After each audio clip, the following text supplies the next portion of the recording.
Good afternoon. Welcome to Talks at Google in Cambridge, Mass. Today it's my enormous pleasure to welcome Nick Hornby to Google. Wow. Nick, welcome. Thank you. So great to have you here.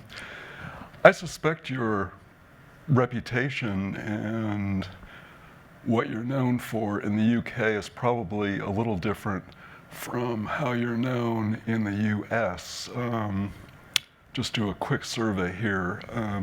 How many people here have seen movies made from one or more of Nick's books? Good representation. How many people have read one or more of Nick's novels? Excellent representation, very good. How many people have read Nick's music criticism in the New Yorker? Yep, hands, excellent. How many people have read Nick's book reviews either in The Believer or in collections that have been published? All right, wow. Okay, I might have misspoken. Very, very well represented here. How many people know that in addition to being the author of the things we just mentioned, Nick is also a screenwriter? How many people? Yes, it is. Yes, it is. And I'm never going to speak. with perf coming up in just a few months, this will be noted. Sorry. Okay, so actually quite well known in the U.S. The point being that you're a man and author of many parts. Certainly best known here, I think, for the novels and the movies that have been made from them, but certainly also well represented in the nonfiction area as well. And Well, it's interesting because in some ways, I prefer my American career to my British career because everything in the UK is seen through the prism of my first book, which was Fever Pitch. And because I wrote about football, then that was it. I was a football writer forever. Right. And of course, things like The Believer, they're only published here anyway. The magazine doesn't really get read in the US. And I suppose recently the screenplay stuff, people saw An Education in the UK. They haven't seen Wild. Really, it just came out last week. Oh, okay. So I probably have more of a mix in the US than the UK. Interesting. Wow, so you've sort of been typecast as a football writer? Yes, I mean, I've only written one football book and it was 20 years ago, but I think there's something about writing about sport that means that you are ghettoized forever. It doesn't matter what I write from now on, I will always be a sports writer. It's okay because I don't actually do it, so they can ghettoize me all they like. Right. Okay, well. And actually, the next question, of course, here in the States, we just had one of our biggest annual sporting events, which is the Super Bowl. And of course, as you were just talking about, your career started off with Fever Pitch, which, by the way, is on one of my list of one of the top 5 titles of all time. Such a great concept. So, not to ghettoize you further, but if we could just start off by talking about sports. One thing that struck me, I've never lived in the UK, but just from reading about it, while Americans can be great sports fans, it's always seemed to me that just from reading about it, that there's something very different in the UK that the British, maybe obsession is putting it too strongly, maybe not, but the bond between UK soccer fans and their teams is so strong, a lifelong thing, as you can attest to, that seems to be entirely different from what we have in the US. Is that something you've noticed as well? Yes. I think that Americans obviously love sport, but I think there's much more enjoyment of sport as an event in the US, and there are a couple of explanations, I think. One is that baseball, you can't see every game of a baseball season. And, even if you're a big baseball fan, you don't go to all the home games. No one has a life, pretty much, that can accommodate every single home game in a baseball season, and the away games are too far away. Whereas it's routine in the UK never to miss a home game of your football team, and a significant subsection of those people never miss an away game either. In person, I mean, actually sitting in the stadiums. And that's partly because of the length of the season, that a league season is 38 games, so it's conceivable that you can go to all of those, and the size of the country, of course, as well. That means that there's no away game you can go to where you can't get back that night. And I do think that makes for a different culture. And also, of course, I think probably more true in America, that lots of people don't live in the cities where they grew up. There's more freedom of movement, as it were, in the US. So I think that there is possibly a greater intensity. An American football season is really short, and it would be hard to base your life around that. The baseball season's too long. And the other thing is that you are genuinely interested, I think, as a population, in more than one sport. And so people spread themselves certainly over baseball, football, maybe hockey, basketball. Sure. Whereas I'd say over the last 20 years, football, we have become one sport in the UK. It used to be football and cricket, but cricket has become much more of a minority sport over probably since Rupert Murdoch's television money. So Wow. We're very, very intense about the football and not much else. Wow. I had no idea. Cricket had been sort of deprecated. Well, cricket's difficult because it is a game that lasts for 5 days. And usually at the end of the 5 days, it's a draw. Because actually 5 days isn't long enough, but they figure that you can't go on longer than 5 days. But you can't, you can't bowl a team out twice in 5 days, basically. So I'd say about half the games end in a draw, and the equivalent. The international games are big, especially when England play Australia, and then it's sold-out crowds of 30,000, and they play 5 times over the course of a summer, and there is a sense of that as something happening, and people are watching. But the club games are between counties, so Kent will play against Somerset over 5 days during the week, during the day. So it's usually in front of crowds of 20 or 30 people, and it's kind of hard to get excited about that. Whereas football, it's a working person sport. They play outside of work hours, one evening during the week, and then weekends. So it's possible to see everything. Yeah, okay. Of course, here in Boston, as you may know, our local billionaire, John Henry, owns Liverpool FC. I hope that doesn't upset you as an Arsenal fan. Well, Stan Kroenke owns Arsenal, who's an American who owns. I think he's a. Does anyone know what Stan Kroenke owns? It's a couple of sports teams here in America, and I think his wife owns Walmart as well. So there's almost no English club that's owned by. No big English club is owned by English people anymore. Is that a fairly recent phenomenon? Yeah, again, pretty much since the Murdoch money. Wow, that name keeps coming up. It does keep coming up. We have big problem now with English sport because it's become uncompetitive, the football. I think most people feel that only 2 teams can win the championship in England, and one's owned by an oligarch and one's owned by a sheikh, and their budgets are more or less unlimited, and this year, one of them will finish first and the other one will finish second. Last year, it was the other way around.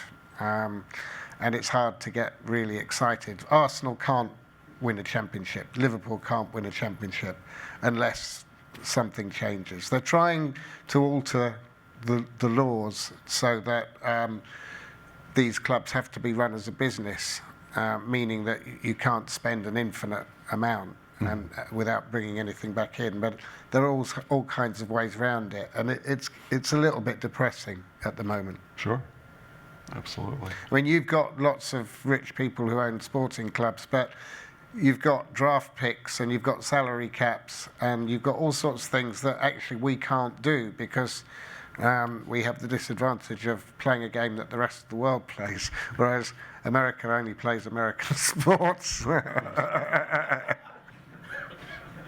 That's true. I can never get over the fact that beach volleyball became an Olympic sport. So There's a very funny episode of 30 Rock where one of the characters discovers that most of the sports he was watching at the Summer Olympics were actually staged by a network and didn't really exist out in the world, but had been invented to give Americans medals at the Olympics. sure.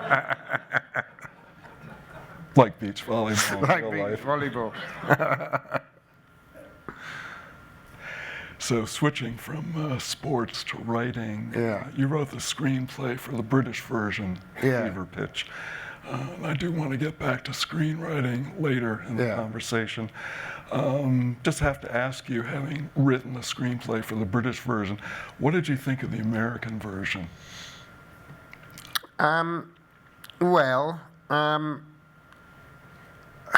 I have my own opinion. I didn't want to ask a leading question. Well, first of all, I completely understood why it happened because it's impossible to have the same connection with an American soccer club.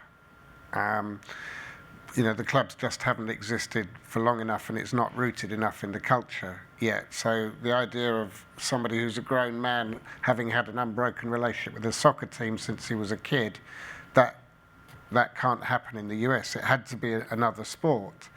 And there's a very funny story, which I'm sure some of you are aware of with that movie, which was that they chose the Boston Red Sox because they wanted a team that never won.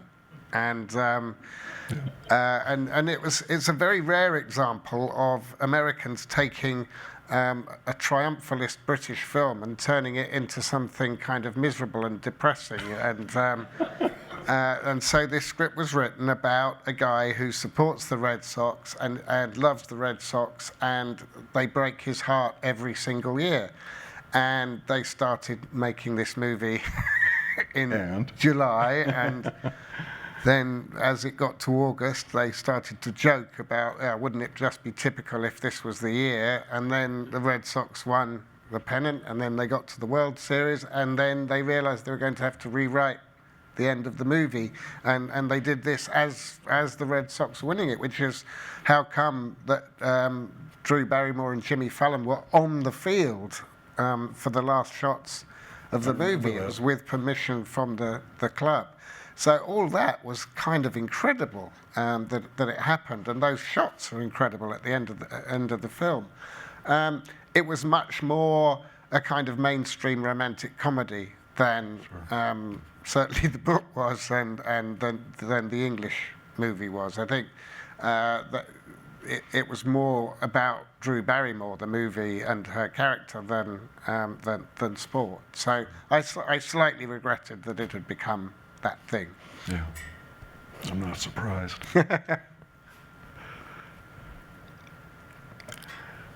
High Fidelity, also in my top 5 titles.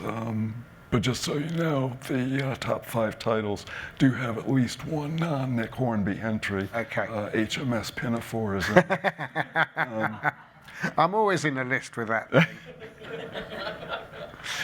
I know. How does this keep happening to you? Haunted by Gilbert and Sullivan my entire life. That plus football, right? Yeah. So your first novel, probably your first transatlantic success, I would guess.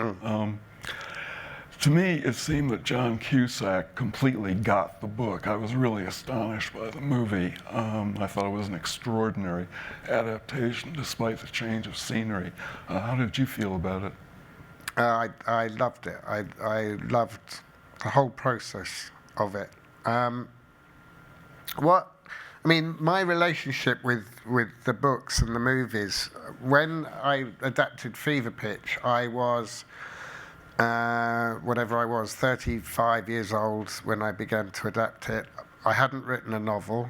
I didn't know whether anyone would ever ask again, whether anyone would want to adapt one of my books again, whether I'd ever be asked to adapt it myself again. And I had a family, new baby. I was in no position to turn down work. So when a producer came to me and said, we want to make a movie out of Fever Pitch, and we want you to try to do the adaptation, I didn't think about it because I had a freelance mentality where I thought someone's offering to pay me to do something, I'd better do it.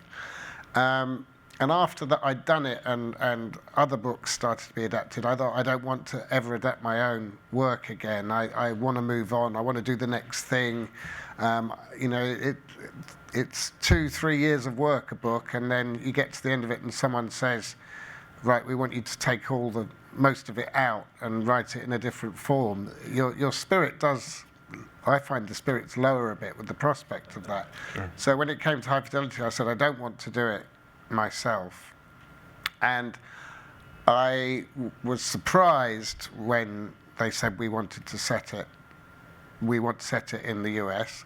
But when I talked to John, and he's with these two guys called Devi and Steve, and it's kind of sweet. They'd all grown up in Chicago. They'd grown up together. They were all the same age, two writers and John. And they thought the book was about them. Yeah. It was their relationship with music, their relationship with women, and of course that's what you want someone to feel if they're going to adapt a book. And they changed it so cleverly because they changed the frame of reference for the music because they were younger than me, so the references were different. They weren't the same as in the book. The feeling was the same. There was some very specific references to Chicago in there, yeah. The Chicago Reader and some of the clubs, and I just thought it was done in a really, really intelligent and loving way. And then grumpy old Stephen Frears from England was the director to kind of oversee, knew what I was talking about with the book and knew what they were talking about with America.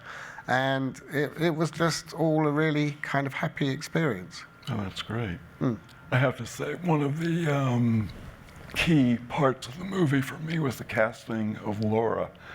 Reading the book, for whatever reason, I couldn't get a really clear mental image of her, but as soon as the Danish actress, whose name I can never remember or pronounce, came on screen, yes. Thank you, I said, wow, that's Laura, that's her. I mean, how did you feel about the casting overall? The casting of Rob? Or everybody. Anybody. Really. Well, I think that one of the things that's wrong with High Fidelity as a book is that I was scared to write women. It was my first novel, and I knew who the guy was, and I sort of knew who the girl was, but I think she's too good in the book. She's just there as an adult who's everything that Rob isn't, and she didn't have, I think, enough quirks or reality to her. And as my career's gone on, I felt more confident to write about women who are messed up in some way or annoying or bad or something. But that first novel, I would say, it's a flaw in the book. So when you say you can't get a clear mental image of her, I'm really not surprised. And it's a slightly thankless role in the movie as well. She's great. Oh, yeah. idiom, but you know, it's John's movie, and I think that was the last time I let myself do that. I thought from now on, the women have to be a lot realer than they are in this. Sure. Okay. One thing that was really amazing about the movie, when you're writing a book, you can obviously have a character do anything because it's fiction, and the character of Barry in the book, you know, he's kind of this annoying, obnoxious, quite funny record store guy who turns out to have a great voice. And and you know, you can write this in a novel, you can write anything. And when I was talking to the guys about the movie, I said, oh yeah, and then you've got this character, and they said, we know who that is. And I said, what, you know an actor who can do that? They said, yeah, we know an actor who can do it. And they knew Jack Black from kind of alternative comedy, and he'd not done a comic role in his movie career. Oh, okay. And that was his first. That was absolutely his breakout role. Sure. And I couldn't believe that they knew the person who I fondly imagined would only exist on the pages of a book. Wow. It was very clever casting. Yeah. Sort of an iconic role. Yeah, completely, yeah. Absolutely. Yeah. And pairing him off with Todd Luizzo as a sad sack in the store. Yes. Brilliant. Yeah, no, the casting is great. And there's always I have a bit of sadness. There's a scene that in the book that people quite often ask about because they say, why wasn't that in the movie? And there's a scene in the book where Rob is called to a woman's house and she's selling off her husband's record collection for no money because she wants to get back at him. And he has the most amazing record collection in the world. And Rob is so tortured by being offered it for cheap that he walks out on it and won't buy it. And they did make that scene, and Beverly D'Angelo was the woman selling the record collection, but she got cut completely. In fact, in the movie, you can see Rob talking to her on the phone, but they never used the actual scene. Oh, okay. Yeah, I remember him talking. It's on YouTube. Yes, where everything is. Yeah. So speaking of movies, were you surprised when people first talked about making your books into movies? I guess Fever Pitch, obviously. Yes. I was amazed. I mean, at the beginning of a career, I think everything is amazing because, you know, your first ambition is to try and get published, and your second ambition is for somebody to walk into a bookstore and buy the book. And once those two things have been achieved, you think, well, that's it, and now I've got to write the next one. But it was amazing to me that somebody said they wanted to make a movie of Fever Pitch, which wasn't a movie. There's no story in the book. It's a memoir, and it covers 25 years, and it's written in the form of match reports. And I wasn't thinking in that way at all. And also, the other thing I was going to say, that it was being published in other countries, which again, never occurred to me at all when I started writing. So Fever Pitch was a big surprise, and then High Fidelity, a smaller surprise, I guess, because it had already started to happen with Fever Pitch at the time. And then I got used to the idea that actually, I still don't think most people know this, but more or less any book with a story and characters in gets optioned at some point in the film food chain. And that might be a studio who are willing to pay you proper money for it, or it might be a 22-year-old who's just set up as an independent producer 3 doors down the street on his computer saying, will you give me the rights? I promise you, if anything ever gets made, I'll see you right, you know. But the vast majority of them don't get made, and my great good fortune is so far that most of them seem to have been made. Oh, congratulations. So going back even further than that, what drove you to be a writer in the first place? Well, I guess it's just one of those things that I couldn't seem to do anything about. I mean, when young people ask me for advice about writing, the first thing I say is, if you can stop, stop. That's the best advice. And if you can't stop, then tough, you're a writer.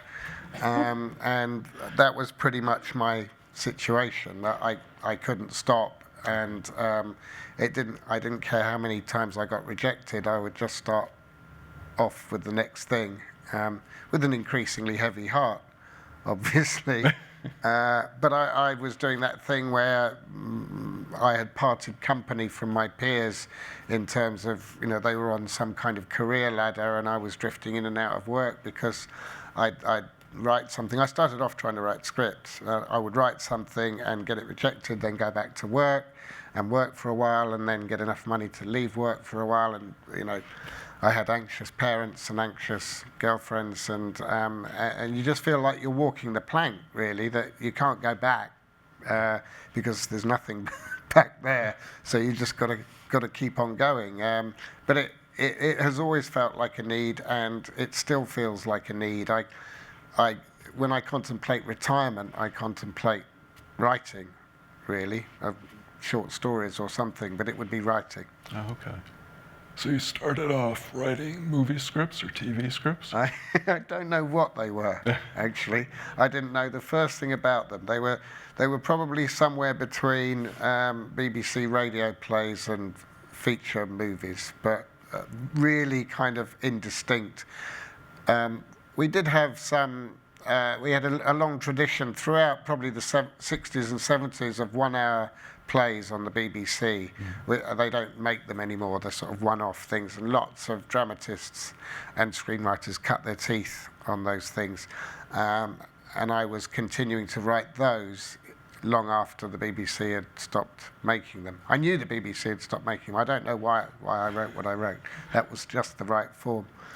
But I think the thing about writing movies is that no one can take a chance on you with the script. The brilliant thing about book writing and publishing is that a publisher can read a novel and think, okay, no, this is quite good, and the second book might be really good, and the third one, we might begin to see something on our investment.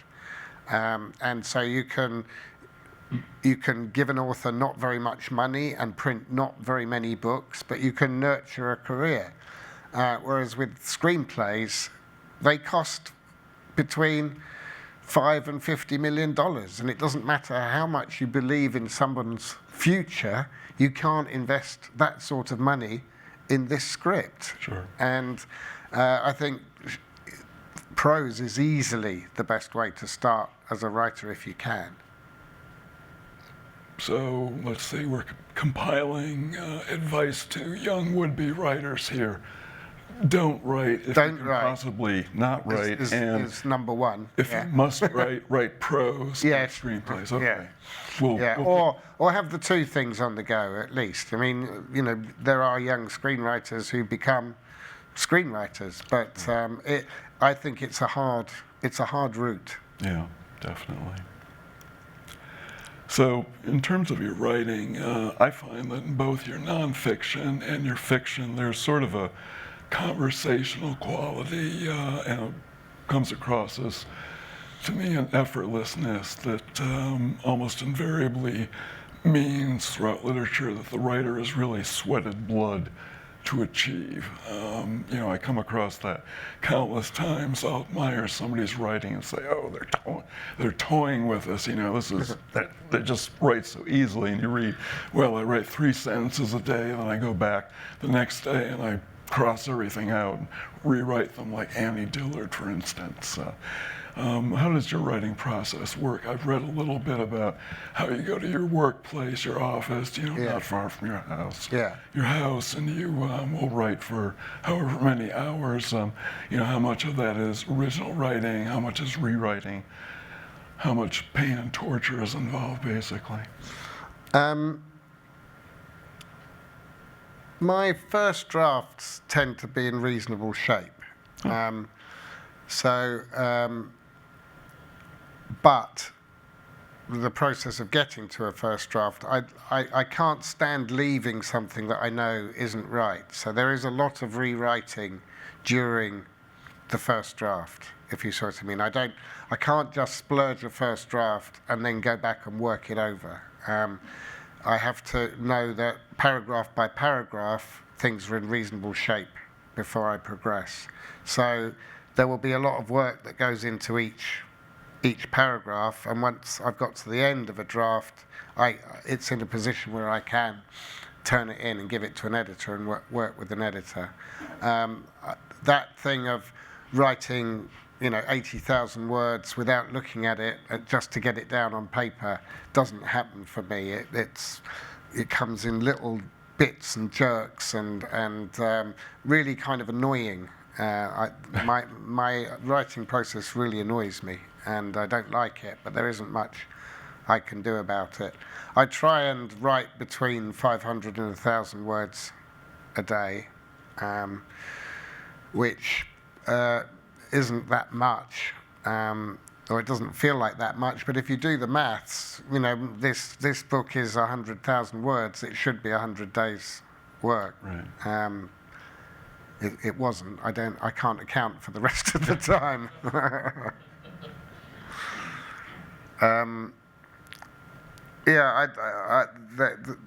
It's not a particularly enjoyable process for me, but I do want it to be conversational. I do want it to be accessible, and that does mean going through some kind of digestive. I'll stop with the metaphor, but the conversational aspect of it, yes, is worked on. Okay. Well, actually, this paints kind of a grim picture, because I remember from Fever Pitch, one of your first impressions going with your father to matches was how unhappy all the people seemed. Yeah. So, for a writer who is unhappy with the process to then go to relax at a match or just it sounds miserable. It all fits in. Right. I'm sorry, your life sounds terribly unhappy. It's all, the thing about the football, one of the things that impressed me about it was how seriously people took their fun.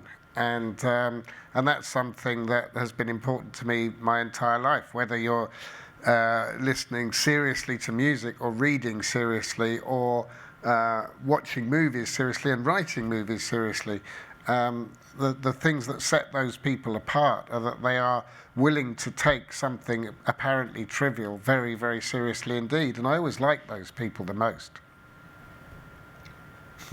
No, I can see that. I mean, just high fidelity, for instance. Yeah, exactly. I think I don't trust people who don't have some kind of passion outside work, or who have made their passion their work. Yeah. No, I can definitely see that. That's why I don't like politicians, I think. The only thing they seem to be bothered about is politics and not the outside world of politics, but the inside world of politics. And they tend not to know a great deal about anything that I'm interested in. Well, maybe in the UK and the US, our politicians are incredibly well-rounded people who are very well informed about everything. I'm sorry that your own politician. So, you started off obviously writing a memoir. Yeah. And then actually moved to screenwriting before writing novels. Do you feel comfortable?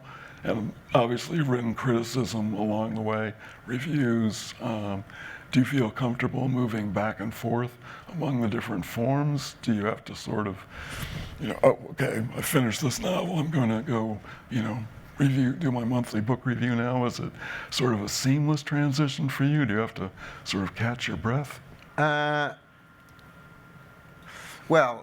It's a seamless transition between fiction and non-fiction in prose. I don't find that much of an issue. The switch between screenwriting and prose, I think, is hard, and it takes a while to adjust.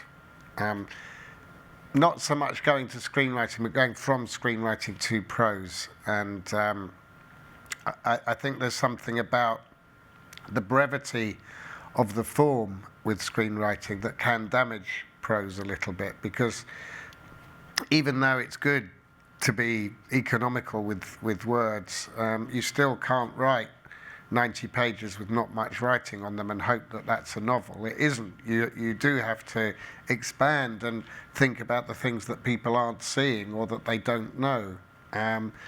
With screenwriting, you can hope that the actors and the director and the set designer and the art department can provide the things that you're not including in your script, but you have to do it all yourself with fiction. And I think it is a jump back in. Sure. I always seem to prefer the one I'm not doing at the time, but that probably fits in with the miserable football, miserable writing process. I was just going to say, more misery, sure. Yeah. So I'm also fascinated by the book reviewing and the reading part of that, in addition to being a prolific writer yourself. You're obviously a fairly voracious reader, except when you're not. Yes. And your reviews have been collected several times. Do you consider yourself a bibliophile, or do you just love to read? I mean, to me, there's a slight distinction. A bibliophile in the sense of wanting to possess books. Yeah. Expensive books? Any books. I'm a bibliophile. This is why I ask. I love the object. Yeah. Before I came here, I was shown around the library at Harvard. I had an invitation to go and see some of their stuff, and I mean, it's sort of jaw-dropping what they've got there. And I was looking at Dickens' letter opener and his walking stick and the notebook that George Eliot used to make notes for Middlemarch, and I didn't. It was really cool to see it. I didn't covet it, and my book collection is now a book collection, but partly because as you get older, you realise that books you bought 20 years ago when they came out were, as it were, first editions, and you only read them once and you've kept them nicely. Oh, and you went to see the author read and he signed it, and that author's now dead.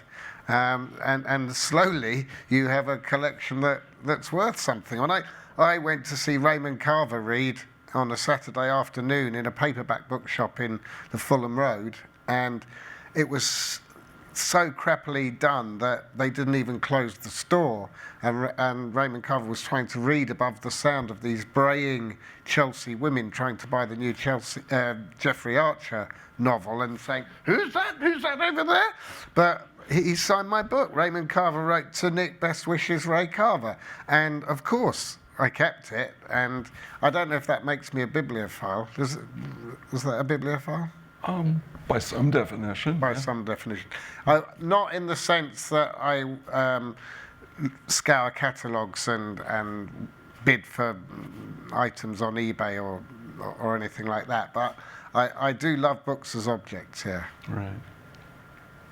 But in terms of the reading itself, I know I've met some writers who say, I'm writing a book, or I'm in the last 6 weeks of a book.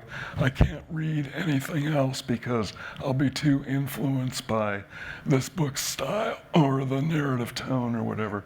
Do you find that yourself, or can you just read while you're writing? I think those people, well, I won't be rude about them, but No, go ahead.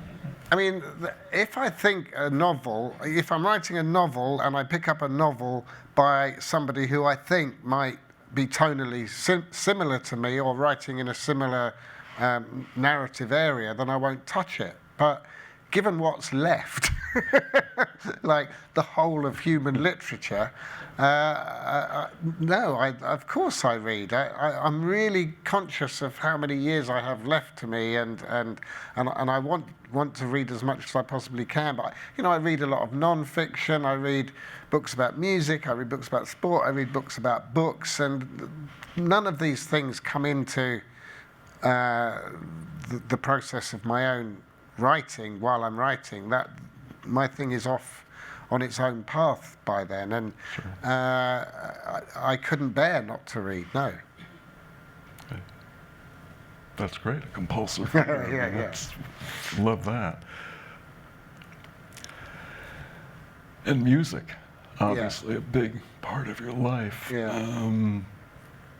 It's actually hard to believe your passion for football has left room for another equally big passion, which obviously is music. You've written for the New Yorker, you've written 31 songs, which surprisingly, for some reason, I'll say the following because just as an American, I've always connected the two of you, even though you probably never met John Peel. He was unimpressed by 31 songs, I think, and only because you were both such football fanatics, and you both love music. I thought you must have been great friends, although you probably never even met. No, I didn't meet him actually, no. Oh, okay. But anyway, John Peel aside, you also write lyrics for songs. You're a great supporter of particular bands. Apparently one of the world's great experts on mixtapes, making mixtapes. What about music? I mean, it's obviously played a huge role in your life. Yeah, well, there's a great quote by the critic Walter Pater who said, "All art aspires towards the condition of music." And I do think it's the most sophisticated form of self-expression. That somebody who is able to express emotion through music is really getting the job done, I think, because there is such emotional precision in music that you can't really hope to match with words or paint or anything else. And when I write, it's all the music I love coming out in word form. So music goes in as some kind of petrol, as gasoline, and then comes out as prose or screenplay. So it's a constant inspiration. And the opposite to sport, actually, because it only makes me happy. And if I'm listening to sad music, it's not by accident. Whereas if I'm made sad by football, it's always by accident. In sport, you start with great hope, and then you are destroyed by the results of your team. And music is only ever pleasure, and of course fits into so many parts of life. Sport is once or twice a week and endless conversations, but music is, when I'm walking to work, when I'm taking a break from work, when I'm sitting on a plane, it comes into every area. Okay. Do you listen to music while you work, or do you? No, not certainly not music with words. Yeah. I just find it too busy. So it tops me up in between bits of writing. Oh, okay. That's great. Pleasure in your life. Yes, you found it. So there's been a long, raging debate in the U.S. about the merits of digital music versus vinyl, which has actually, in this country at least, seen a renaissance among younger fans and bands. Has there been a similar debate in the UK?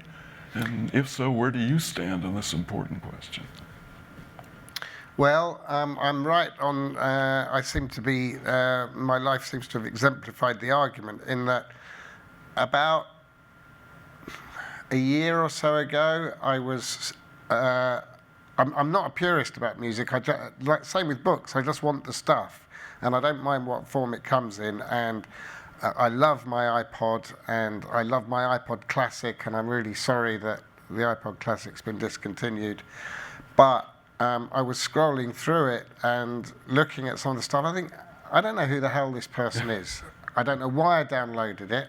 I don't know what it belongs to. I'm going to play some of it. Oh, it's terrible.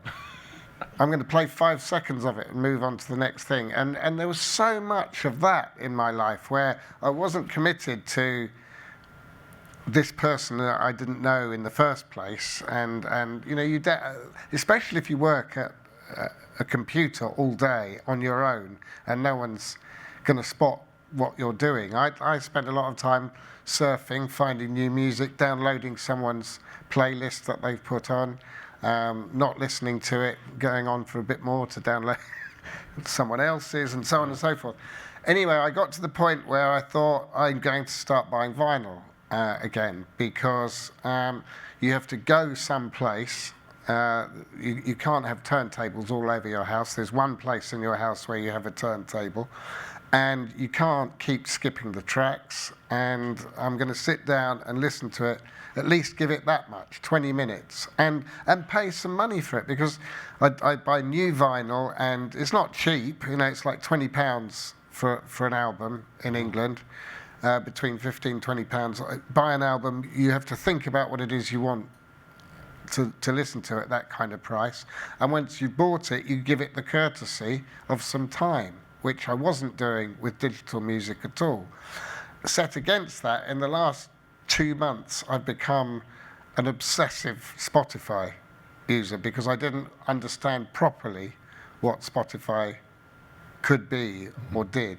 And as a consequence, have been more experimental with my music, come out of my comfort zone a lot more, because I'm not committed financially or going to commit myself financially. So I've kind of become more educated through Spotify. So I think my position now is I'm not going to use iTunes anymore, apart from what I've already got.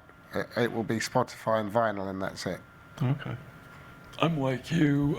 I don't have a good enough ear to have a position one way or the other, digital versus vinyl. You know, Oh, in terms of the actual sound quality.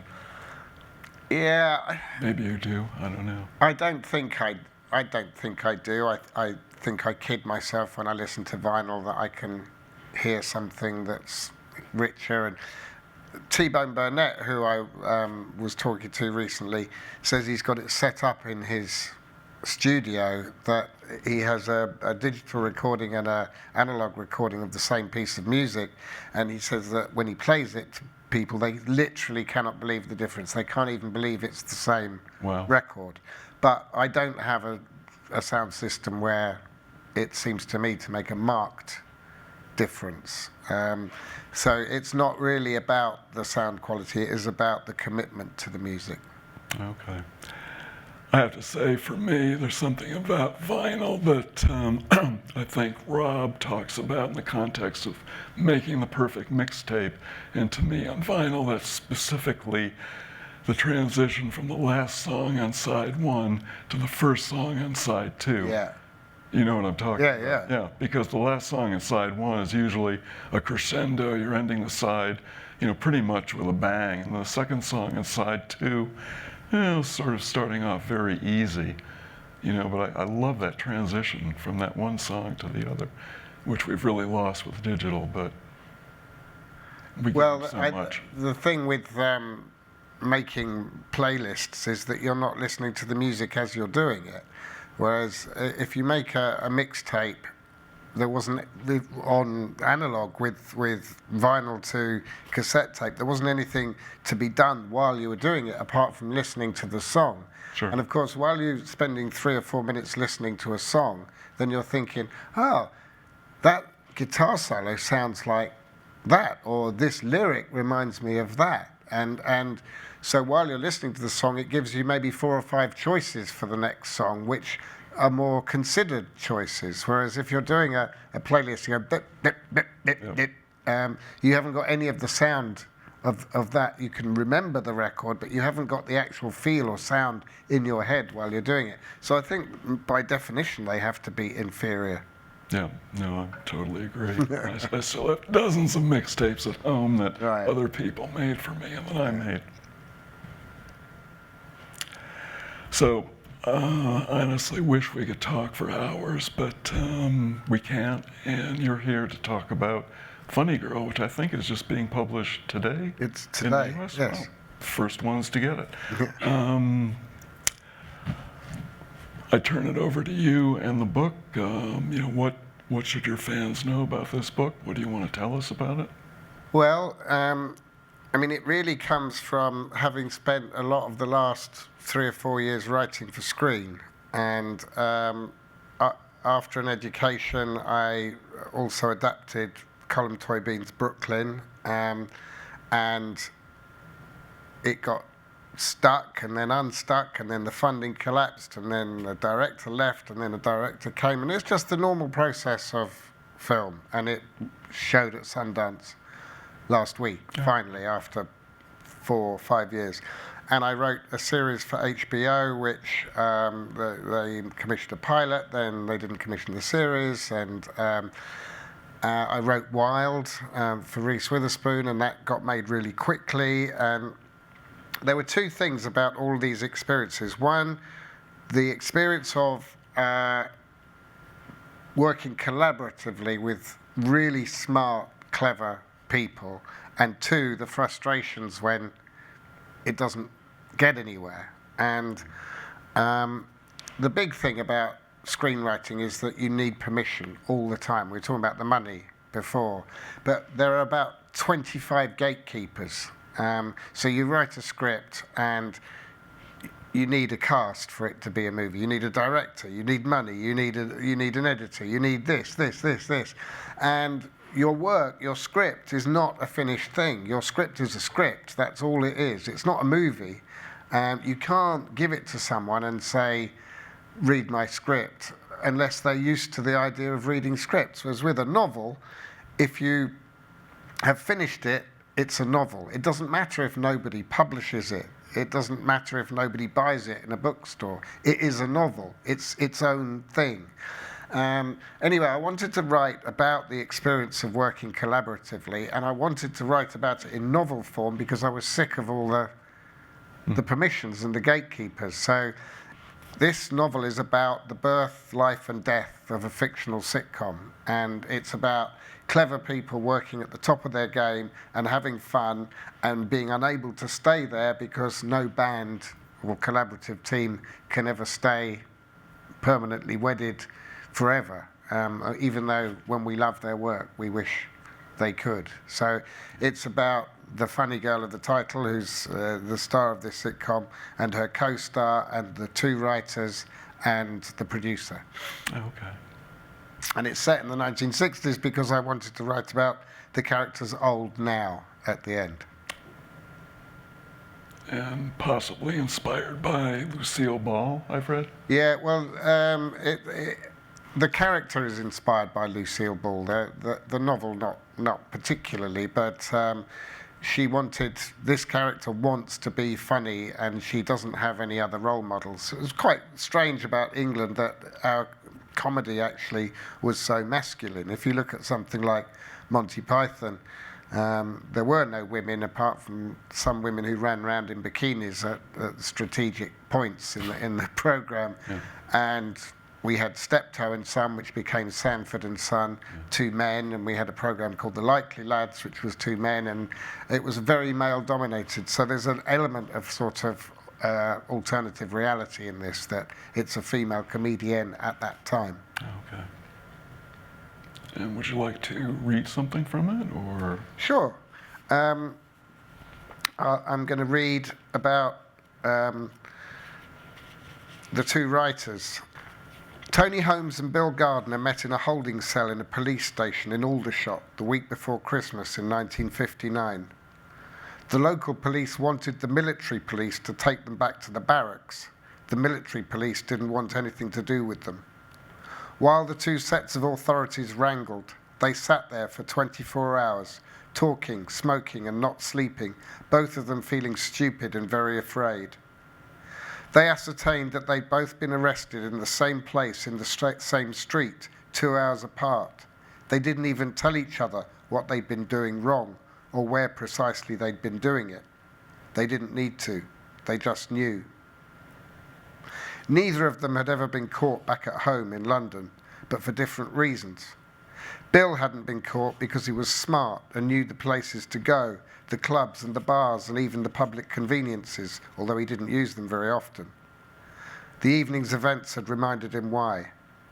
The policeman who'd arrested him in Aldershot may well have been an agent provocateur, one of those officers who hated his kind with such a peculiar and obsessive passion that they were prepared to spend entire evenings trying to catch them. There were plenty of them in London too. Tony had never been caught in London because he'd never tried anything in London, or anywhere else for that matter. He wasn't sure about a lot of things, including who and what he was, but he had no clear idea why he'd decided to try and find the answers to these questions right before the end of his national service. Loneliness, certainly, and boredom, and the sudden desperate need for the touch of a fellow human being of any gender, though admittedly he was only likely to find one of the two in the gents' toilets in Tennyson Street. In the end, nobody had the stomach to prosecute them, and the following day they returned to the barracks to complete the rest of their national service. Whenever they looked back on that evening, which they did frequently, although never together and never out loud, there wasn't much that they recognised about the circumstances of their arrest. Had they really been desperate enough to get so near to humiliation and possible ruin? But the content of their 24-hour conversation stayed reassuring and familiar, even years later. They talked about comedy. They discovered their mutual passion for Ray Galton and Alan Simpson within minutes of meeting. They could quote whole chunks of Hancock's Half Hour at each other, and they tried to remember as much as they could of the blood donor so that they could perform it. They were pretty sure they were word perfect on the hospital scene, with Bill playing Hancock and Tony with the higher, more nasal voice taking on the Hugh Lloyd part. They kept in touch when they were demobbed. Tony lived in East London and Bill was up in Barnet, so they used to meet in town in a Soho coffee bar, once a week at first when they were both still working in the jobs they were trying to escape. Tony was helping his father in the news agency he owned. Bill was a pen pusher at the Department of Transport. They spent the first few months talking and then eventually overcame their embarrassment and started trying to write together on 2 notepads. Later, when they took the leap into unemployment, they met every day in the same coffee bar and would continue to do so until they could afford an office. They never talked about the other thing they may or may not have had in common, but Bill was still shocked when Tony got married. He'd never even mentioned seeing someone. Bill went to the wedding, and Tony's bride, a sweet, quiet, clever brunette called June, who worked at the BBC, seemed to know all about her husband's partner, or as much as she would have wanted to know anyway. And maybe there wasn't anything else to find out. Bill and Tony wrote comedy scripts together. That was who they were, and Aldershot Police Station had nothing to do with anything. Thank you. I should point out that homosexuality was illegal in England until 1967, and quite a few people were imprisoned. And the other thing was I came up with that idea, which of course obviously has a big influence on the characters, their sexuality, because the 2 writers that they talk about, Galton and Simpson, that they admire, who did write Steptoe and Son, which was Sanford and Son, and all of these great English comedy programs. These 2 guys met in real life in a TB clinic, tuberculosis clinic in London at the end of the war. A lot of people, young people, especially in London, contracted tuberculosis because of the state of sanitation, and in fact one of them in particular was seriously ill and had the last rites read and all that sort of thing. But I was saying, very beautiful story that these 2 guys met in such unpromising circumstances when they were so ill, and stayed together writing. Well, they still write together now. Wow. And they wrote to me about the book, and they still sign their letters together, and they were a big influence on my own writing when I was growing up. I think they're geniuses, and I wanted some kind of homage to them, which is hence the meeting in the prison. But then it became a book about their sexuality as well. Well, it was extraordinary. Thank you. Any questions for Nick from the audience? Hi.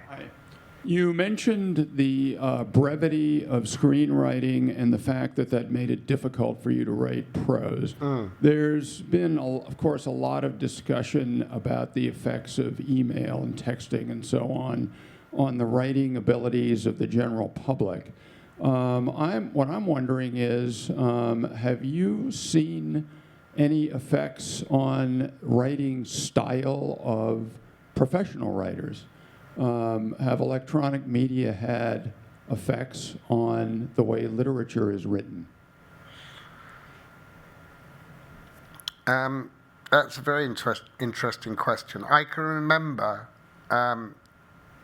in the late 80s, I can remember some very sniffy book critics saying, oh, this is a word processor novel.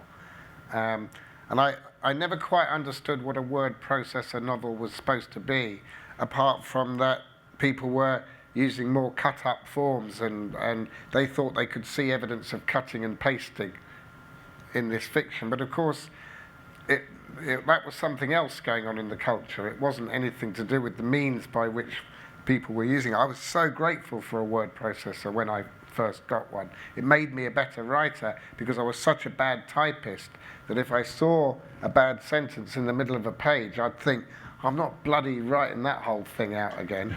Whereas now, of course, it's done in 2 seconds. There have been lots of novels recently that have used email and text, and yeah, I think it's everything that is affecting us. I think that this generation of writers, the last 2 or 3 generations, is the first that grew up entirely within popular culture, and I think that makes a difference. I haven't had a classical education, and my references are my influences are as much movies and TV as they were books. And I think that the younger writers now are very used to writing quickly and not caring so much about style. And I think that as it goes on, style might well be not what we think it is. That there is a kind of classical prose style that somebody like Henry James or Somerset Maugham or P.G. Wodehouse, these people who crafted sentences, I suspect that will go over the next 20 to 30 years. And of course that we will miss some things about it, but it will bring other things too. There's no doubt to me that that prose style will be profoundly affected by texting and emailing. And I'm not saying that as a nostalgic. I think it's just inevitable. I did want to talk about your philanthropy work a little bit. It's charity rather than philanthropy, I think. I'd like to be a philanthropist, but I'm not sure I'm quite in that position. Okay, your charity work then, ambitious about autism and the Treehouse School, Ministry of Stories. Probably most people aren't aware of your involvement with those 2 causes. Well, my eldest son has autism, and he's 21 now, but when he was 3-4 years old, we couldn't find the education that we wanted for him, or the style of education. There was something going on in America that wasn't available in the UK, and we banded together with another small group of parents, 4 or 5 of us, to form a school. And we started with these 5 autistic kids in a local library, which should be a proverb, I think, to replace bull in a china shop, autistic kids in a library. And eventually and slowly we got money together, and I edited a book which was published here and in the UK called Speaking with the Angel, which was a fundraiser. And anyway, years went by, and not just because of me by any means, but eventually this amazing school got built, and it cost £12 million, and there are 90 kids there, and it will be there forever. And Danny's left there now. So I moved on to something else to do with my charitable time, which was the Ministry of Stories, which is exactly Dave Eggers' 826 model. The 826 schools, you have an 826 in Boston, which I hope you all support. And whenever I went to San Francisco, I went to 826 Valencia, which always has seemed to me the most incredible place. creatively, all these things going on. You know, Dave's running McSweeney's from there, and there are all these young writers, editors, making magazines. The Believer was there, McSweeney's was there, T-shirts, and then all these inner city kids who were getting help off all the people who were hanging out at McSweeney's, getting help with their writing. And that seemed to me such a kind of perfect model of putting two sections of society together. One group of inner city kids who weren't getting the same opportunities as everyone else, together with all these kind of whiz kid graduate people who were making all these great magazines. And they were, one lot were mentoring the other, but I think everyone felt good about the experience. And then there was an 826 in LA and in Boston and Chicago. There's, I think, 9 of them across America now. And I wanted to do the same. So I was introduced to 2 people who were determined to make it happen. And I'm the co-founder of this writing school in East London. Well, it's wonderful. It's such a kind of no-brainer, actually, to help kids with their literacy, I think. It's finding the ways in which it works, and I think this is a model that works. That's great. Anything else for Nick? Well, if not, thank you very much for coming. Thank you most of all to Nick for joining us. Pleasure.